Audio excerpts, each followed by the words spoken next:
It is YouTube, and Neil Atkinson and John Gibbons. They know it's YouTube, don't they? They know it's YouTube. That was a really interesting... They know it's YouTube. They clicked on it. Yeah, they've got that bit sorted out. And it's in other places as well, I believe. It's on Twitter, it's on Facebook, and it might be on Instagram, it might not be. But it is also on YouTube. So we are doing our Eurosy sort of roundup with the Anfield Wrap. We're trying to use these videos through the course of the competition to have a little bit of a chat about the Euros, what we've liked, what we've not liked, and so on and so forth. Also, yesterday we walked 24 miles, John.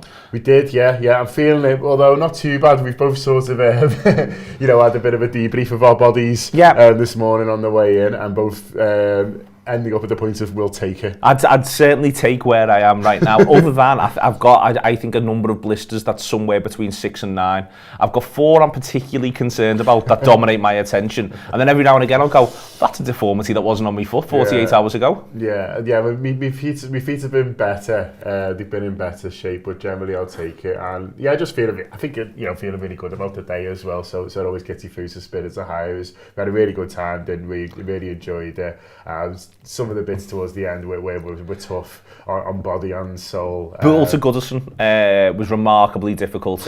It was like being an Evertonian during the Allardyce era as we were getting closer. I don't want to go, but I have to. Yeah, it was very much that all the way through there. It was agonising stuff. We thankfully didn't have to watch 90 minutes of Big Sam. I know, yeah, so that's the thing. We got to bounce over to Anfield. It was really nice of the staff at Liverpool to let us in. Anfield opened the gates and let us in for a nice little photo op, and we did a bit of a live video from there as well. And then all bounced down to Taggies for a beer. So yeah, really nice end to a great day, and raised absolutely loads of money. So nice one if you did donate. They kept having to push the targets higher and higher. Our mates over in Mumbai, because it went far better than they expected, and people were far more generous than they hoped for. So I persuaded Neil from the Mumbai Sports Club to set a target of 10 grand in the morning when we were on about 6, and it ended up about 12 when I went to bed. So absolutely brilliant. But you can still donate. The donate link, I'll get Jordan to put it in the bio at the bottom if possible. And if people I've thrown things on Jordan as per.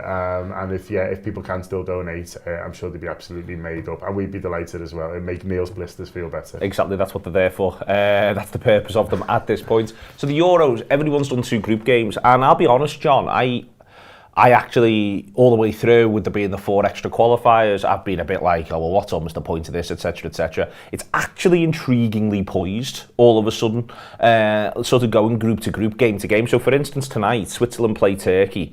In essence, they'll feel a bit like it's a knockout for the chance of that third group space. Now, I think Turkey will be lucky, and we'll come on to that as we go, to have a chance of the third group space with 3 points and what will be a negative goal difference. But it's still live, is my point. And a lot of these groups are still very live indeed. Yeah, and that's great. And I was always open-minded about the idea of, how they've structured it, really, until we'll wait and see. And it's funny because everyone bangs on about Italia 90, especially people about our age. Well, it was exactly this format. It was 24 into 16, and everyone talks about what a great World Cup that was. And look, that's partly because we're in where we are in England and Ireland had good tournaments and things like that, and so Scotland sort of qualified as well. So there's always that, and then there's the nostalgia of being, how old you were at the time and things. But generally speaking, I always think, well, if that tournament was thought of so fondly, then why can't the format work? And I think in a funny sort of way it has ended up working, because as you say, loads of these games to come up, Neil, I've got absolutely loads riding on them, including today. And I think if there's 2 to go through from 4, then sometimes you get 2 good teams or win both the 2 games. They happen to be playing each other last. Yeah, well, that's what's happened. And whereas in this time it feels like there's intrigue up and down. Well, in Group A, for instance, Italy versus Wales is today. Now, they would be, there could be a goal difference swing that puts Wales out of second place. It's possible. I don't think it will happen, but it's possible. Within that, therefore, you end up in a situation where Switzerland-Turkey then has still got something riding on it. If the Swiss win, they'd expect to go through, I think, with 4 points somehow. They almost certainly would, wouldn't they? But they'd think that, but there's a lot of teams that could end up with 4 points. But then the flip side of this is Wales-Italy looks like a really good game of football. Yeah. I loved how everyone spun what Mancini said. Did you see it? It was ridiculous. When you read the full quote, and he's on the verge of saying, the Welsh are fucking boss. They play great stuff. It's just because someone asked him about Stoke when he was managing Manchester City. I know. It almost kind of like doesn't help that the the interview was in Italian, and so it feels like, it's easier to spin, because the only word, if you can't speak Italian, the only word you can understand is Stoke. Yep. And then Mancini laughing, and then it just feels really harsh on Mancini. It's funny enough, the only person who has actually been disrespectful to anyone is Gareth Bale, because he slaughters Stoke. So Mancini was perfectly nice, perfectly lovely about everyone, and Gareth Bale said, nah, Stoke were rubbish, But anyway, fair play to him. I like the Welsh in that I like an international team who know who the best players are. I don't expect, that's not how an international team these days wins a tournament. The sort of the Maradona 86 thing, it almost certainly won't happen again. It's not happened for Leo Messi, for God's sake. But I think there's a lot to be said in terms of getting out of the group as a smaller nation when you know that basically Aaron Ramsey's really good, Gareth Bale's really good, and the rest of us work to support them as hard as we can. Yeah, and that's what they all do. And look, the team spirit seems really good, and I think Bale, penalties aside, sort of leads that team really well, really knows what sort of his role is, I think really enjoys it. Yeah. And look, he's probably someone who's, got a bit of a funny relationship with football now, hasn't he, with everything that's sort of going on. So I think this is a bit of a release for him. He's able to just, forget about, sporting politics and salaries and wages and stuff, and just go out there and play like he was a kid again. And that's sort of how he plays, really. I think Ramsey's a brilliant player. I love him, Yeah, he's really good. I mean, obviously there's the injuries and stuff like that, which is, bit an issue for him, but when he's on the pitch and firing, which he is at the moment, I think he's a really nice footballer, and they've got one or two others as well. But as you say, the others know exactly what their job is. They put a lot in. There's no airs and graces. Exactly, and there's pride in the shirt, and so I think they'll have a really good go at Italy tonight. I mean, Bale, played the game. I was laughing there before. He'll know exactly what's going on, but he's like, well, this will suit us, so I'm just going to jump on it. Do you know what I mean? And so there's all a little bit of that, where it all just sort of helps sort of spice it up a little bit, and they seem confident, and why not? No, they do indeed seem confident. Belgium, Russia, Finland and Denmark. I don't know, I think the Danes have had hard lines, even just beyond the obvious. You're looking at the expected goals that they've actually thrown in a couple of these games. It's really quite strong. They were arguably the better side than Belgium, at least for the first half in that one. They've ended up on 0 points. 0 points. Now, if they can win the last game there against Russia, there's a chance that they almost need the Belgians to go and whack the Finns. And then from there, if they can turn that around, they could still come second in the group, is what I'm saying, where Belgium get 9, and then it's all down to the goal difference. Yeah, it's funny how it's worked out, isn't it? Whereas, there's a team before on 1, you say at one point, you say, they could win and wait and see it, and there's a team on 0 who could win and sort of, go through in the second. It's just the way the sort of groups go sometimes. I agree with you. I thought Denmark played well against Belgium. That Finland game was a really tough one for them, having to sort of, play that in the circumstances, really. And so to bounce back and to put into that performance they did against Belgium, says a lot about them, albeit sort of, ended up being, no points to show for it. I hope they win tonight. I think everyone's sort of rooting for Denmark to an extent in this tournament now, aren't they? And they're playing tomorrow, by the way. Oh, sorry, tomorrow. There's only the 5 o'clock tonight. Yeah, of course, tomorrow, I'd love to see them. I'd love to see them win the game. I'd love to see them, put themselves at least in an opportunity to go through to the next round. Yep.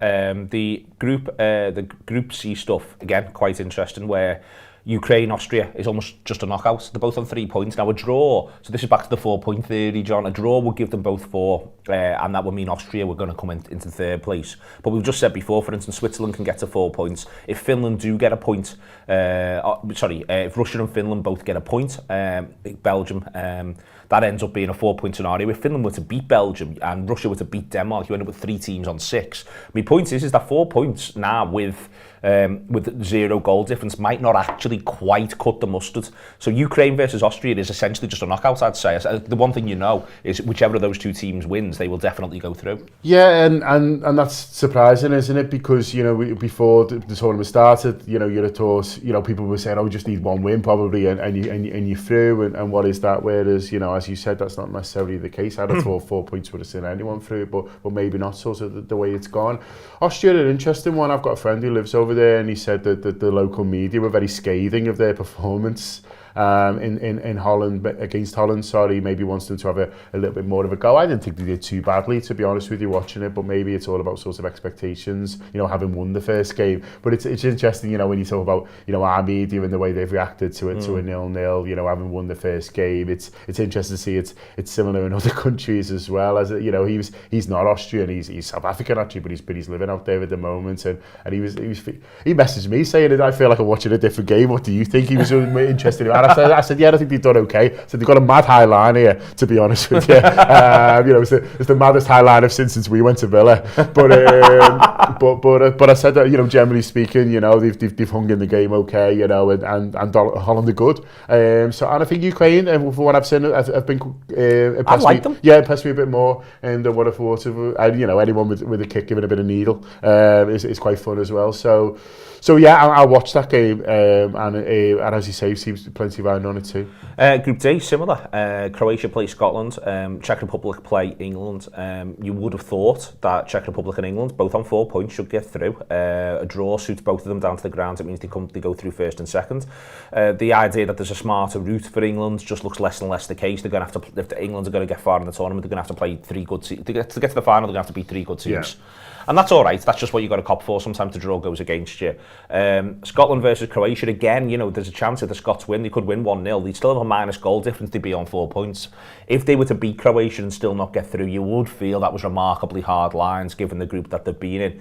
But that's just the reality of where this tournament is right now, to be honest with you, John. But Croatia versus Scotland is the much more interesting game, I suppose, in a sense, than Czech Republic, England. It is, yeah. And also in that, I think, Croatia did okay against England, obviously lose the game 1-0, but it was a tight one. They get ridiculously hard lines in that Czech game. Like, I still don't understand that penalty at all, and no. I don't think many people do, apart from the one who's given it. They had some good chances, in it, and so they've in a way only got themselves to blame for the sort of the situation that they're in. So sort of sat there on 1 point, but at the same time, there is a scenario where they could have 6, in terms of sort of how the games have gone, or at least 4. You say with a win and winning a draw against England, and so I think basically what I'm saying is I think they're a slightly better team than how it looks, and Scotland will have to do really well to beat them. I'm really into the idea of Patrik Schick Golden Boot, by the way, for the Czechs. I'm all over it. I really want him to bang a couple against England. That puts them on 5. Yeah. They get through the next knockout. He scores the winner. That gets them on 6, and suddenly look at this idea that there's a WhatsApp group that's got Lukaku and Ronaldo and Kane in, and they're all going, "Who the fuck's this fella? How's this happened?" Him or the Dutch right back, absolutely flying up the. Yeah, and he looks good, doesn't he? Linked with the Blues? Is he linked with the Blues? Yeah, they need to right back the Blues. Next thing is Group E.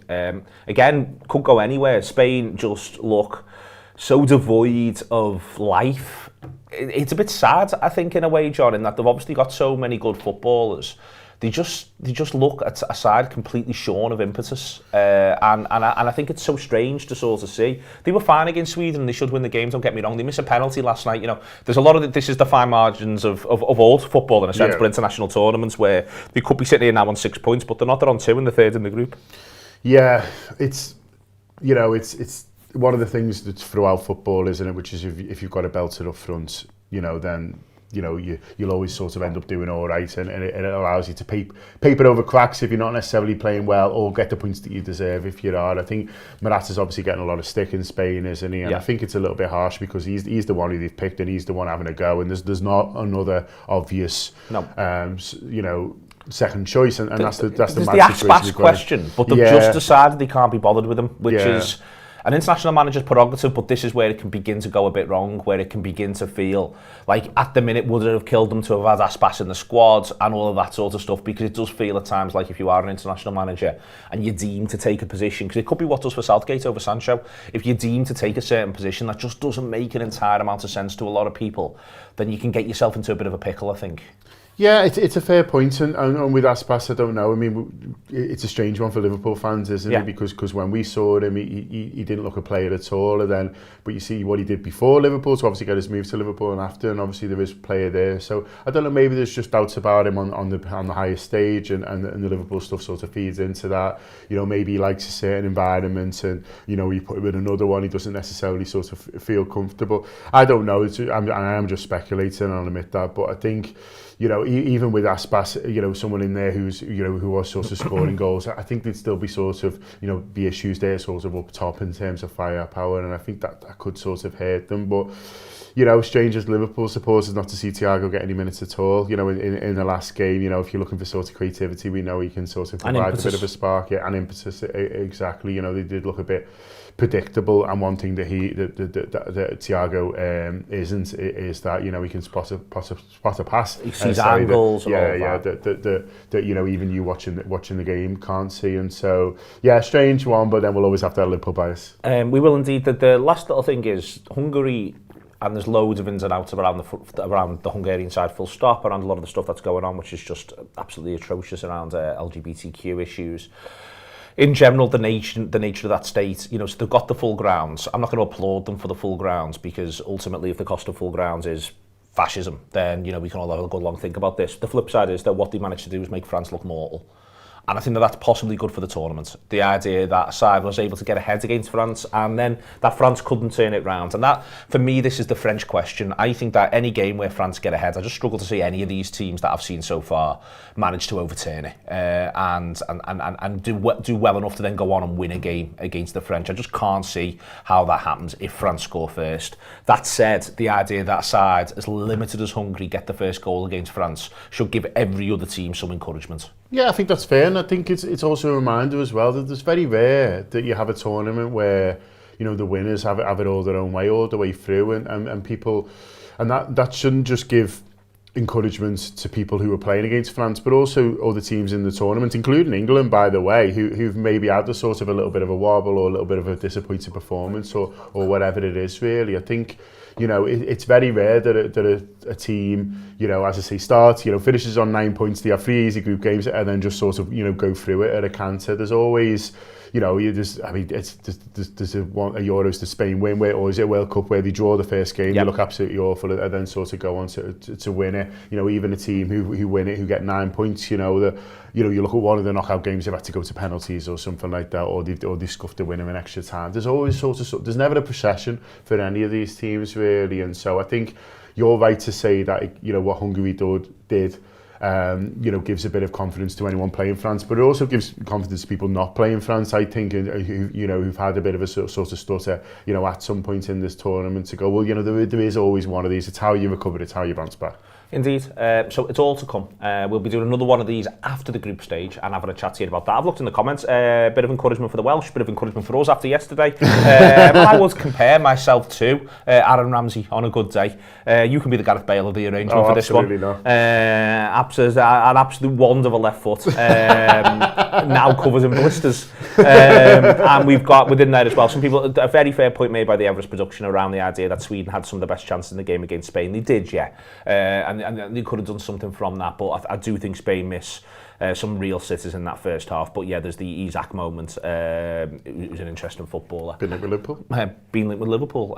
Would have him, but he's still in Dortmund's books, but the talk is that he hated Dortmund, so if they were to do the buyback, they'd just be buying him back to flip him, to all intents and purposes. But, this is one for another day. We are going to go and record the Anfield Wrap now, which will be out tomorrow. We've got loads of fantastic stuff coming up on the channel, both in terms of YouTube, and you can subscribe for our videos through YouTube, so you might want to consider that, or alternatively, all the audio stuff and video together through the app. It is theanfieldwrap.com. Do download the app from the Apple or Google Play stores, and when you're on there, you'll get some free tokens if you want to check out what we're about this week. We'll be doing all the transfer stuff. We will be talking about the Euros again. There will be a Talking Reds on Tuesday. John Gibbons, Neil Atkinson. See you later.